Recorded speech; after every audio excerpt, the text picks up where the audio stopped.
Ingi bado hatujaweza kufikisha ile transition ya 100% transition. Serekali ya kaunti ya Kirinyaga imeimarisha juhudi za kupunguza vifo vya kina mama na watoto wanaozaliwa katika kaunti hiyo. Takwimu kutoka idara ya afya ya umma na huduma za matibabu imesema kuwa vifo vya watoto vimepungua kutoka 22% mwaka 2013 hadi 8% mwaka huu. Miongoni mwa mikakati ambayo serikali ya gavana Anne Guru imeweka ni pamoja na kuboresha vifaa vya matibabu vya watoto na kuongeza idadi ya wafanyikazi wa afya.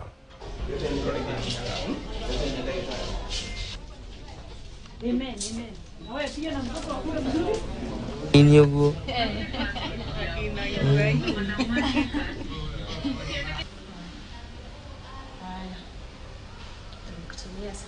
We were trained on many areas, like how to use the machines like CPAP.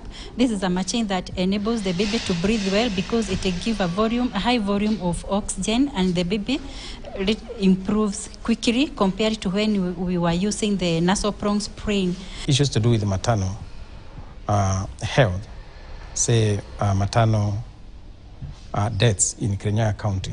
We have tremendously reduced from over 100 per 1,000 live births to around 50 to 70 per 100,000.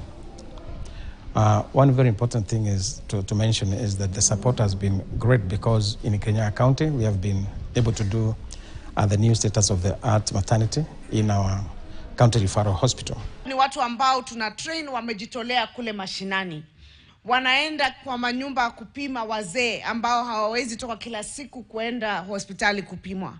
Pia wanaangalia wamama wetu wajawazito. Na pia mtoto akizaliwa wanakuja kuangalia mtoto anakuwa vilivyo. Tumewapatia mpaka weighing scales za watoto. Sasa tukasema tuwasaidie kwa sababu wamejitolea sana, na tukashirikiana na serikali kuu. Na kwa hivyo sisi sasa tunawapatia a stipend ya 5,000 ndio waweze kufanya hiyo kazi huko mashinani.